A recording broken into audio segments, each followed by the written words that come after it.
Okay, you guys probably remember this, the five rules of absolutism.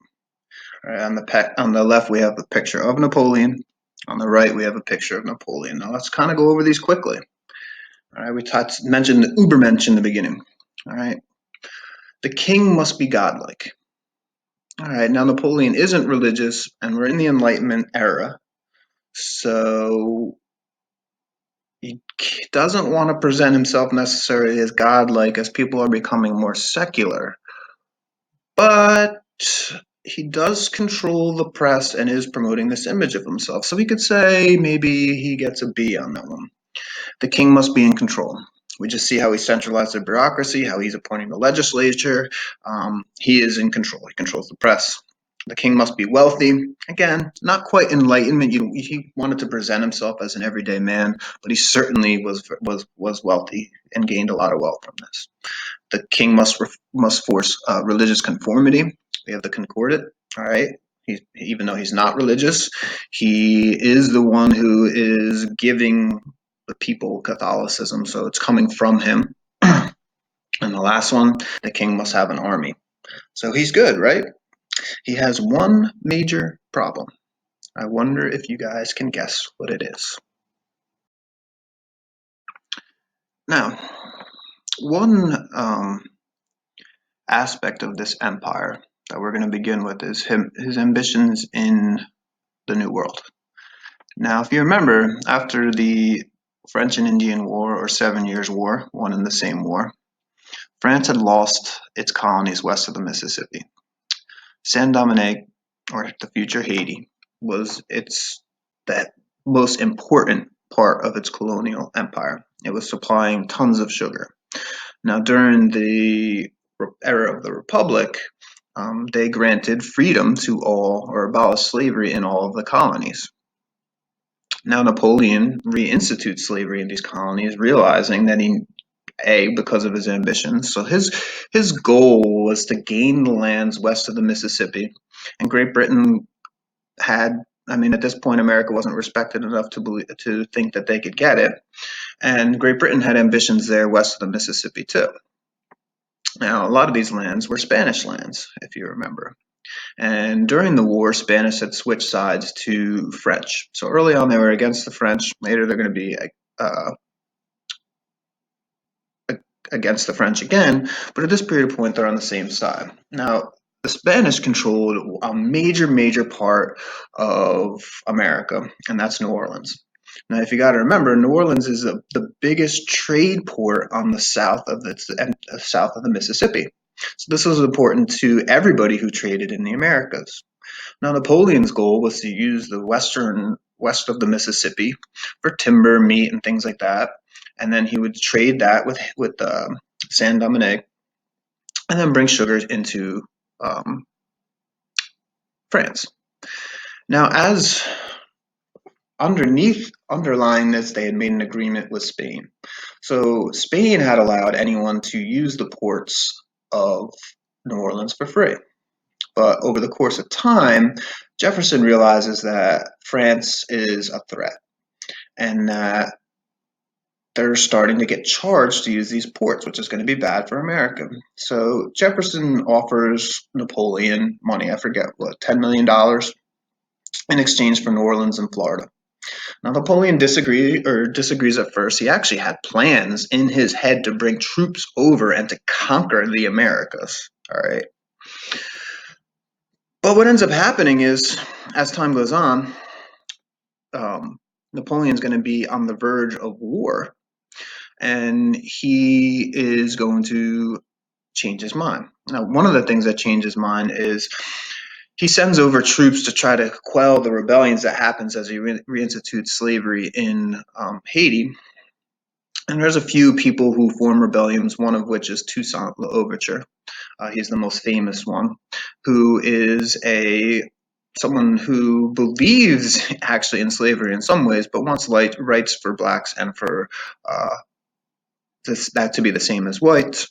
Napoleon actually faces much more resistance in Haiti than he thought, and he can't conquer Haiti because they're using a style of guerrilla warfare. You should think that Napoleon should learn from this. And he's forced to give up his ambitions in Haiti. Once he realizes that he isn't going to be able to control the Americas, he actually takes Jefferson's money, and this is the Louisiana Purchase, where France sells Louisiana and Florida back to the United States.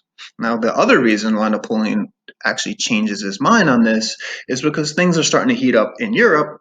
And like I said, this is the era, I think it was like 2 or 3 years of peace as he, solidifies his Napoleonic Code and the Civil Code and all that.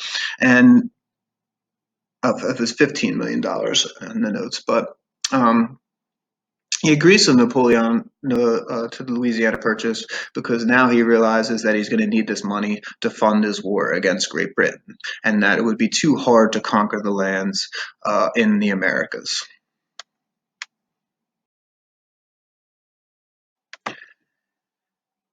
Now, from the left side, we see that Napoleon's ambitions in America have been put on hold, and now he's going to focus or use the money from the Louisiana Purchase to focus his attempts on conquering Europe and spreading his Napoleonic ideas. Well, a famous quote about Napoleon said he threw himself upon the world and shook it. And now we will see how he did this. So now he's emperor, and he wants an empire, not just France. He doesn't want a country, he wants an empire built in his image. In 1805, Napoleon's Grand Armée swept into Central Europe and decisively beats the Austrians and Russians. How does he do this?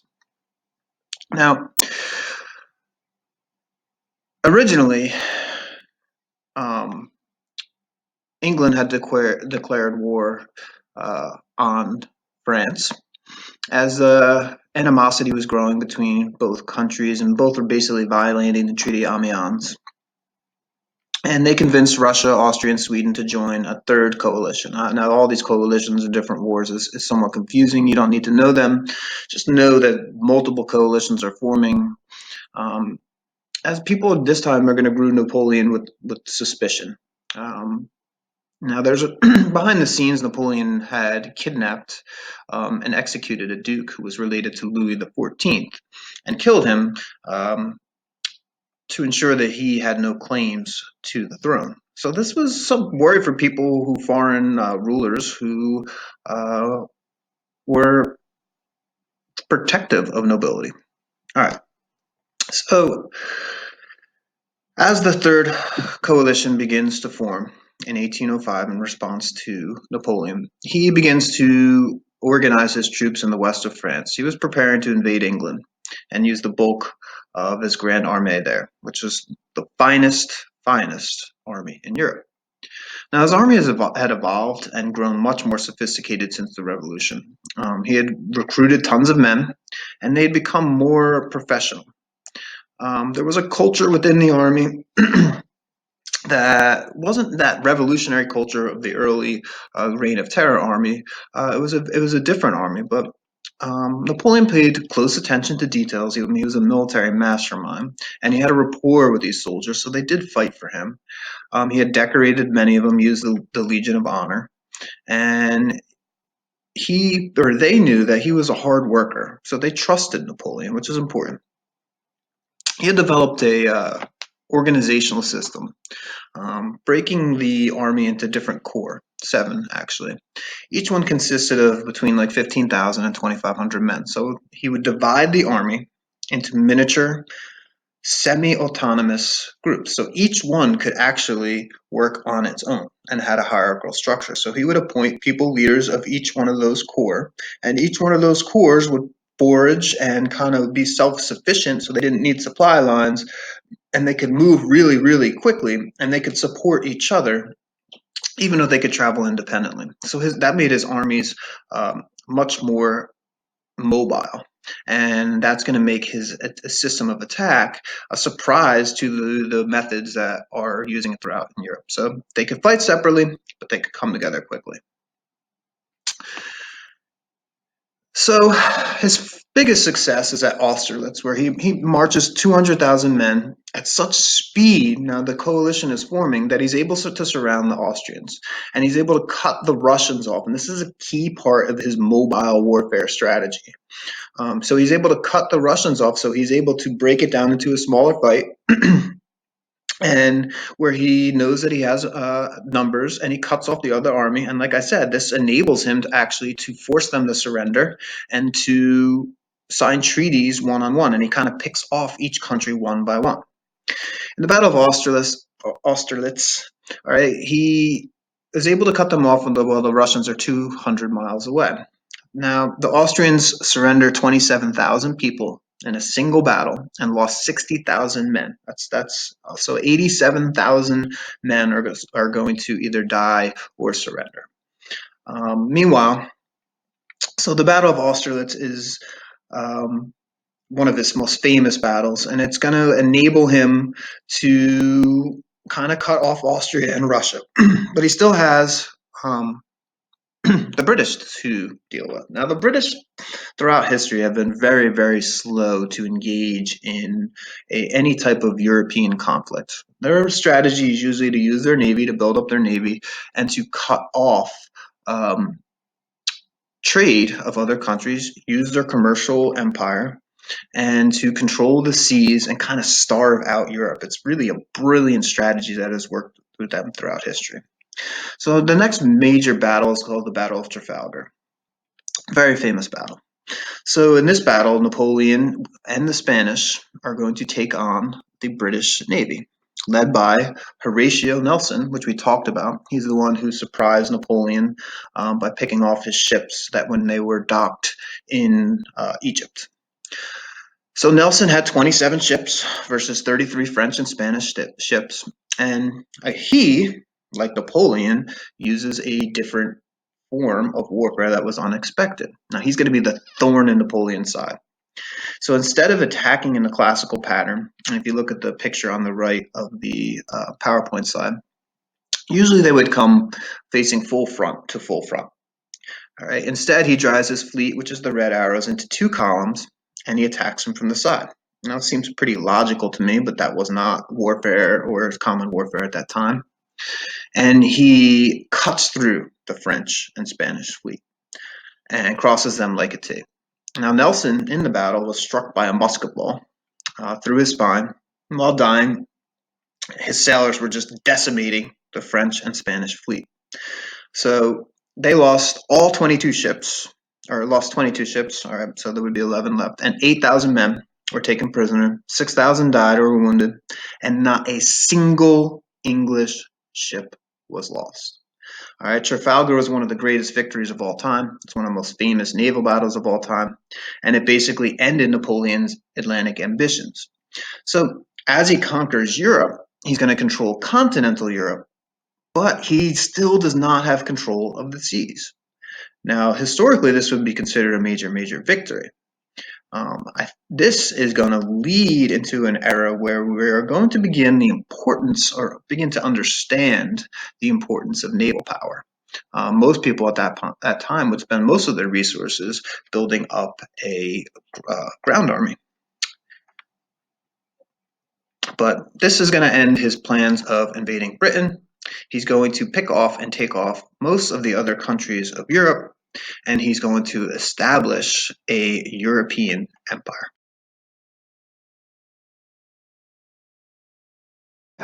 So where do we stand? Napoleon now is emperor of most of Europe. So after he is able to defeat the Austrians, he signs separate treaties with Austria, Prussia, and Russia becomes more of an ally after the wars. So they're allies with Russia, control most of Europe. And if you look at the map, I think your book called it the French Empire, but the map calls it Napoleon's Empire. And I feel like that wording is probably much more clear. Now, in this period of time, Great Britain has not signed a treaty, and they're going to continue to harass the French Empire. Let's kind of take a look on where things stand of Napoleon. So for the most part, other than his war against Great Britain, he is in control of most of Europe.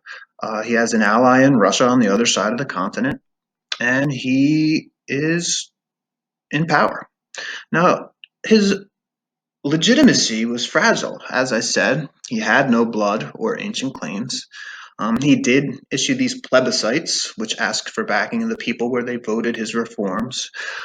But as I talked about before, Josephine was failing to have a child. And I think I had it wrong in the last lecture. I think I said it was his cousin, but it was his nephew that he declared to be the next emperor had he died. So he gets a divorce, and actually an annulment was not granted by the Pope, as he had arrested the Pope at the time. Typical Napoleon. Um, because the Pope refused to enforce this continental blockade, which we're going to talk about in the next lecture. But he had the Pope arrested. He gets a divorce, not an annulment. These are one of the reforms that are allowed in France is divorce. I mean, it came from the Terror. Napoleon, while he supported some of these reforms as far as women, he was not a promoter of women's rights. He actually moved a lot of the progressive reforms of the Jacobins back for females. So he gets a divorce. It takes place at the Tuileries Palace, and he has two contenders for the replacement. One is the Russian Tsar, Alexander's younger sister. Strange, he just went to war, and now he's willing to marry his younger sister. And the other one is the daughter of the other person he went to war with, the Austrian emperor, all right, who was 19 years old. The Russian younger sister was 16. He chooses the 19-year-old Austrian, which would probably be more accepted in France. Russia is going to be looked at as backwards for years after this in history, even possibly to today. And he has a son. Eventually, I think he had two. So he's in control. He has an heir, and he's rebuilding France, and basically he's rebuilding Europe. All these etiquettes and rituals of the court make him very similar to Louis XIV. Um, it was a little bit different. I mean, nobility is gaining power, but things are still based on merit. So again, it's a little bit of the give and take. He had carried out practical reforms. He rebuilt streets in the center of the city. Remember, he did that in Egypt, paved the riverfronts, made new cemeteries, and hired Parisians to construct bridges and multiple building projects. So it's improving the economy. And he was helped by a series of good harvests. I keep saying bad harvest is what causes revolution. And he has control, and France is looking good. But underneath, there's a little bit of unrest. He's stepping up surveillance of workers, um, and military expenses are growing. And to fund this war machine, he is basically drawing on people outside of France. So when Napoleon conquered these lands in France, a lot of the people embraced him within these countries because they thought that they were going to gain their freedom. As time goes on, they're going to start to resent some of Napoleon's policies because he is going to put his brothers and family in power. He's going to unite those German states. As I told you, the Austrian emperor gives up the Holy Roman Emperor claim, which is going to have a long-term effect. I forget, it was divided into something like 60. At one point, I think it was 180, and he brings it down to 30. So the less states, the more united they're going to be. And he basically has a tenuous, which is like a weak grasp of control over Europe. And I'm going to go more about how they resent him, all right, in the next slide. So he redraws a map of Germany, creates a vassal territory. It's called the Confederation of the Rhine, and began to carve out chunks of land for his family to rule. Places his brother on the throne of Naples, another one in the Low Countries, which is Belgium today. There's one in Germany and much in Italy. So he has this huge empire, and if you look at the map, you can see the Napoleonic Empire. Eventually, he needs to take the Prussians out, who still, if you remember, the Prussians were built on a military power. But he is able to, sorry, I'm just looking at my notes and making sure I'm lining up with the slides. He was able to defeat the Prussians and pick them out. I kind of talked about how he picked them out one by one, all these different countries. And he is heading east into Poland. Eventually, he divides up Poland. Like Poland again is going to be carved up. There's definitely stories. He took on a lover in Poland who was, I think, a Polish politician's wife at the time, who took him on thinking she could influence Napoleon to make Poland Poland again after it had been carved up. There's actually Polish people who fought against the Haitians and Toussaint L'Ouverture in Haiti, thinking that they eventually would gain their own independence, which he never ever gives them. Um, so at this period of time, he is legitimate. He has this huge empire. If you look at the map, he has control, but it's going to fall to pieces. And the question.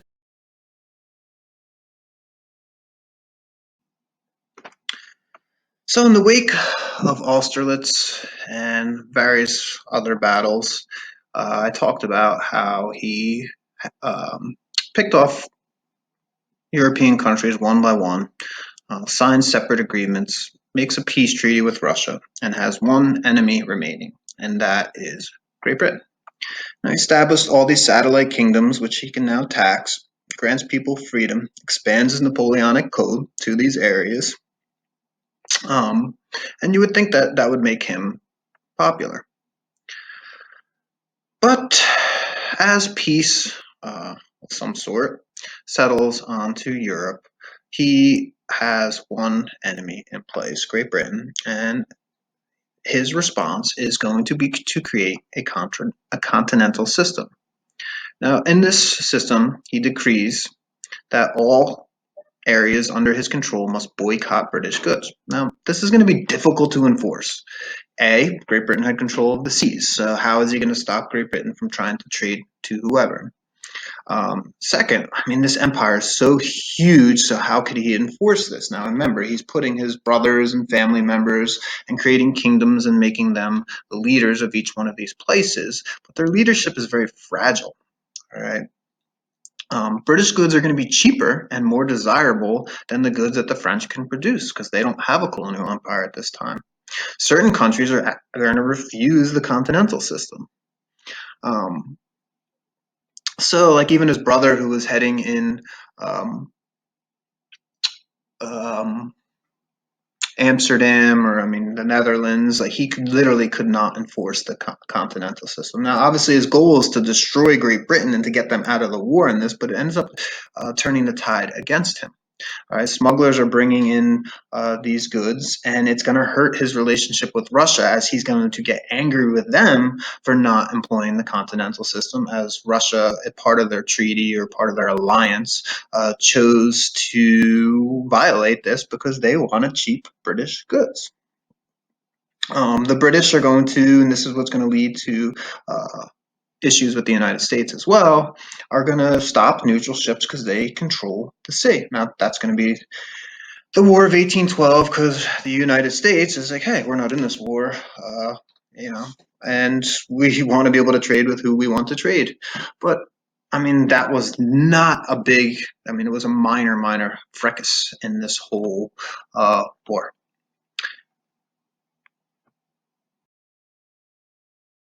All right, we talked about mistake number one. I mean, I don't know if you can call it a mistake.